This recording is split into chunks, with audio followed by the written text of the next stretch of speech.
દોસ્તો, એક પરિવારમાં એક માં અને દીકરી બંને ખૂબ પ્રેમથી રહ્યા. એના પિતાનું અવસાન ખૂબ નાની ઉંમરમાં થઈ ગયું અને માં અને દીકરી ખૂબ જ પ્રેમથી પરિવારમાં રહે. અને દીકરી એટલી કયાગરી, એની માનું કહ્યું દરેક વાત માને. દીકરી કામમાં પણ ખૂબ જ હોશિયાર, સાથે સાથે એનું 8મા ધોરણમાં ભણવાનું. એની માં એની દીકરીને હંમેશા કહેતી કે બેટા, તું ભણવાની સાથે સાથે કંઈક નવું શીખ, તે તારા જીવનમાં કામ આવે. કંઈક એવું નવું ડેવલપ કર જેથી કરીને તું તારા જીવનની અંદર સારી રીતે જીવી શકે. દીકરીએ માનું કહ્યું માન્યું અને દીકરીએ નાનપણમાં જ એને સંગીતનો ખૂબ શોખ અને ડ્રોઈંગ કરતાં બહુ સરસ મજાનું આવડે. તો એને સંગીત ક્લાસ, ગિટાર શીખવાનું ચાલુ કર્યું અને ધીમે ધીમે ગિટાર શીખતી રહી અને ડ્રોઈંગ ક્લાસમાં પણ ખૂબ જ પારંગત થઈ ગઈ. કોલેજમાં આવી, વર્ષો વીત્યા અને પછી એના લગ્ન લેવાનું નક્કી કર્યું. લગ્ન લેવાયા. લગ્ન જીવન ખૂબ સારું ચાલતું હતું. એમાં સામેવાળા લગ્ન જીવન એને જેની સાથે લગ્ન થયા હતા એ પરિવારે એને કહ્યું કે બેટા, તને જે કંઈ કામ આવડતું હોય તે તું ચોક્કસથી કરી શકે છે વિના સંકોચે. આપણા ઘરની અંદર ફ્રીડમ છે. ત્યારે આ દીકરી એને એવું કહ્યું કે મને ડ્રોઈંગના ક્લાસ અને સંગીતના ક્લાસ ચલાવવાની મારામાં આવડત છે, મારામાં એ ટેલેન્ટ છે. તો હું રોજના સંગીત ક્લાસ ચલાવી અને સારી એવી ઇન્કમ કમાવી શકું છું. જો તમારી ઈચ્છા હોય તો હું એ કરવા એગ્રી છું.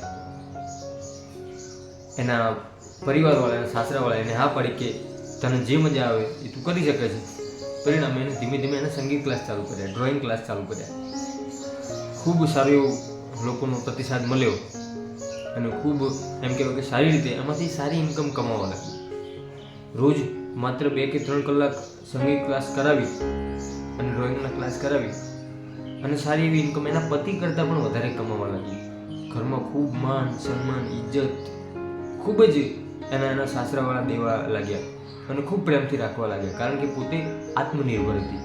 પોતે ઘરકામની સાથે સાથે પોતે એનામાં એક ટેલેન્ટ હતું, એનામાં ખૂબી હતી, એનામાં એક આવડત હતી, જેના કારણે આખું ઘર ખૂબ સારી રીતે આર્થિક રીતે સુખી, સમૃદ્ધ અને સંપન્ન થઈ ગયું.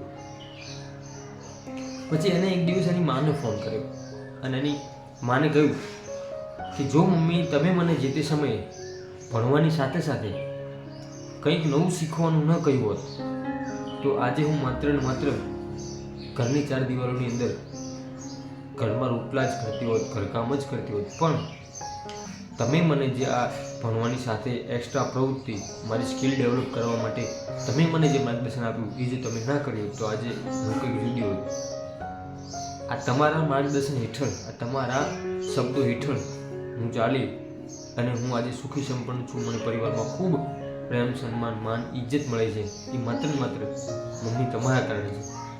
આ સાંભળતા મમ્મીની આંખમાં આંસુ આવી ગયા, ખુશીવાળા. દોસ્તો, આખી વાત પરથી એ જ શીખવા મળે છે આપણને કે આપણે નાનપણમાં ભણવાની સાથે કંઈક એવું કામ કરવું જોઈએ જેથી કરીને આપણે આપણું જીવન જીવવામાં આગળ ખૂબ જ કામ આવે.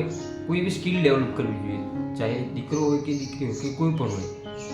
માત્ર ને માત્ર ભણવાથી આપણો ઉદ્ધાર ક્યારેય નહીં થાય. સાથે સાથે કંઈક એવી સ્કિલ ડેવલપમેન્ટ શીખવી જોઈએ જેથી કરીને આપણે આપણા જીવનમાં ક્યારેય કોઈ તકલીફ નહીં આવે અને આપણે આર્થિક રીતે ખૂબ સદ્ધર બનીશું. જીવનમાં જ્યારે પણ તકલીફ પડે ત્યારે ભણતર તો કામ આવશે જ, સાથે સાથે જો આપણી સ્કિલ હશે તો સોનામાં સુગંધ વળે એવું થશે.